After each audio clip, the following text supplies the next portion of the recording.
You love your dog like a family member, don't you? But maybe you're unintentionally causing them daily pain without even realizing it. Imagine this. You walk out the door, and as you turn away, your dog freezes, staring into the empty space, confused about what just happened. They don't know where you're going, how long you'll be gone, or whether you're even coming back. You do everything with love, saying goodbye, preparing their food, tidying up their toys, but here's the harsh truth. Those very actions might be quietly causing emotional damage, over and over again, leaving your dog in a constant state of anxiety, as if a storm is always just around the corner. And the saddest part? Most dog owners don't realize it until it's too late. In this video, we're going to lift the veil. 15 seemingly harmless habits we all do before leaving home, and how to change them immediately so your dog can stay calm, feel safe, and truly feel loved the right way. Trust me, change just one of these habits, and you'll see such a dramatic difference. You'll wonder, why didn't I know this sooner? Have you ever heard someone say, just let them cry, they'll get used to it? If you've heard it and followed it, please stop starting today. Because to your dog, every time you turn your back while they're crying, whining, or shaking, it's not training like people think. It's abandonment. It's the moment their world falls apart.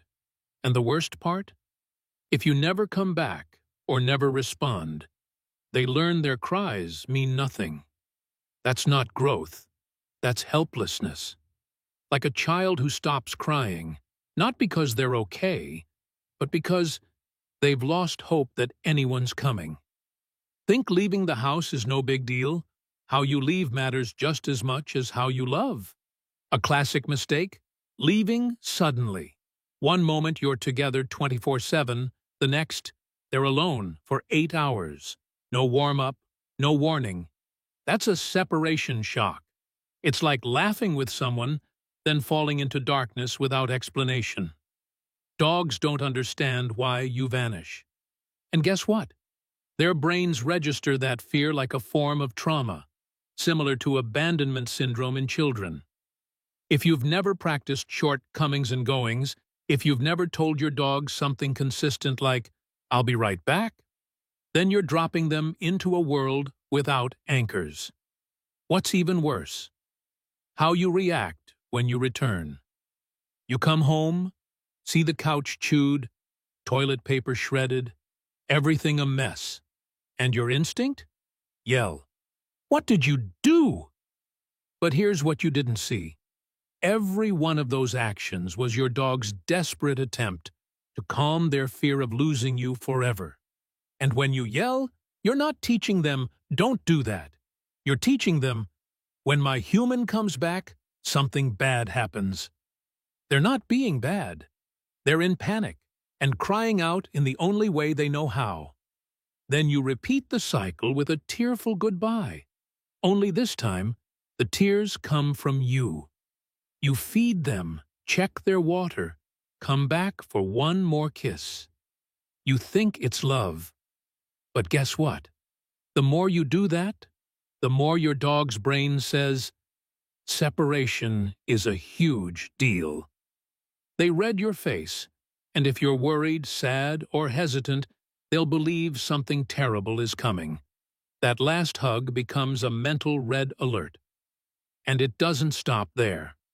Your frantic mornings, rushing, spilling coffee, grabbing keys, forgetting breakfast. You think they don't notice? Wrong.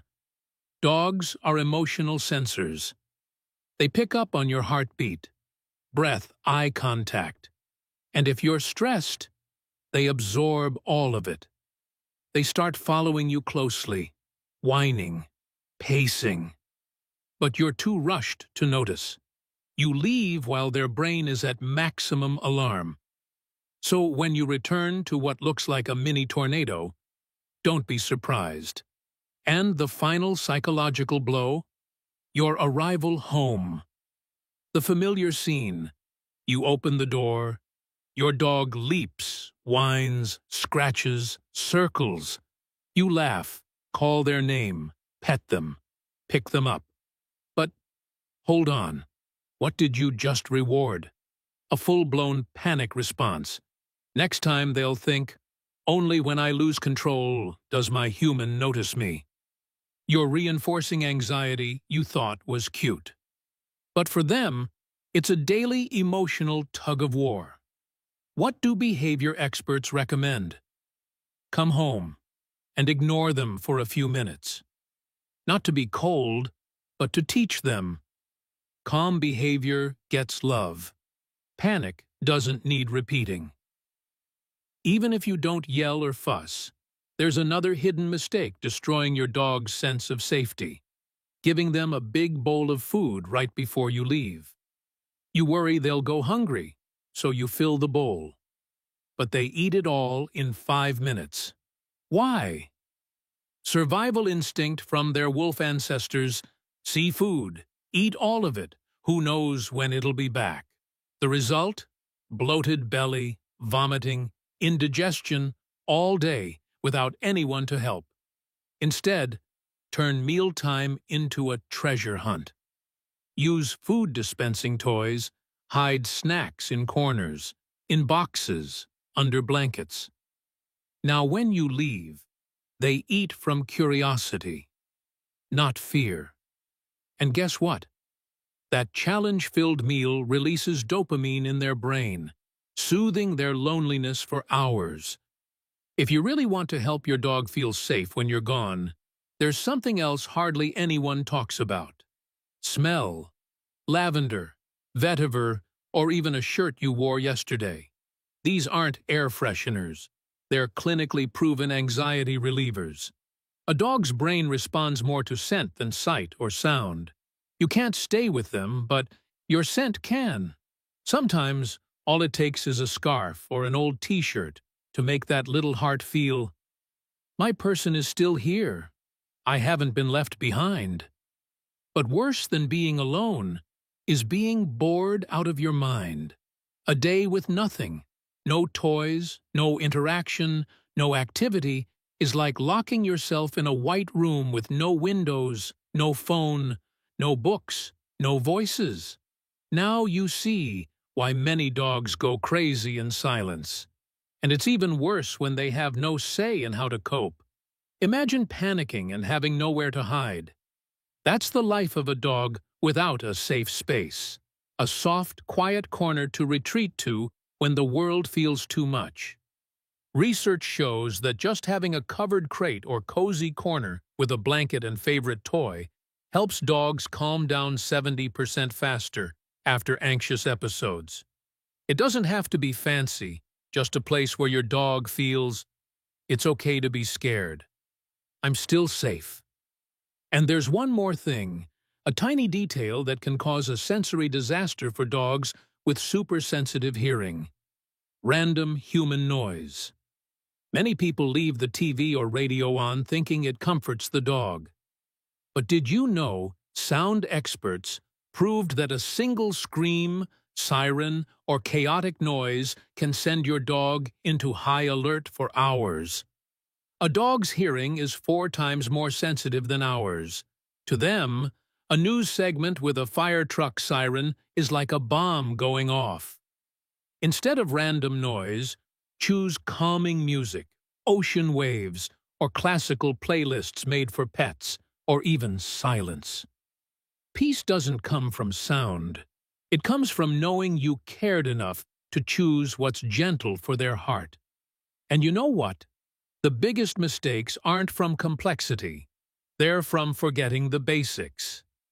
Too many people forget that every breed is different. Not all dogs handle loneliness the same. A husky needs constant engagement. A basset hound might sleep the day away. Use a one-size-fits-all formula, and you ignore the most crucial emotional needs. Learn about your breed, energy levels, exercise needs, anxiety tendencies, tolerance for solitude. Just taking the time to understand puts you ahead of 90% of dog owners in the world. You can even use tech, pet cams, remote treat dispensers, or voice speakers. Sometimes, all it takes is hearing your voice for a dog to go from anxious to calm, like a kid hearing mom call from the next room. And the most forgotten thing of all? Creating a clear, consistent signal every time you leave.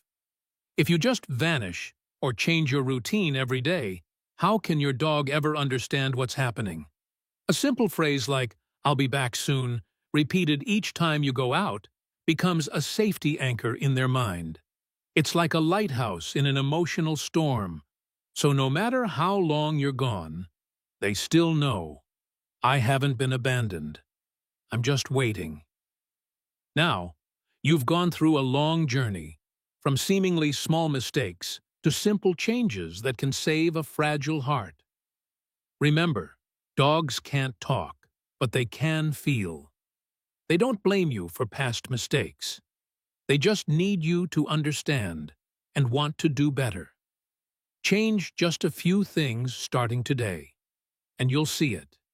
Calmer eyes, deeper sleep, and every goodbye won't be a heartbreak anymore, but a peaceful pause. If you found this helpful, leave a comment. What's the first thing you'll start changing? And if you want to keep learning more about dog psychology, so there's no more regret when it's too late, hit that subscribe button, because there's still so much your dog is trying to say, and I'll be the one to help you hear it.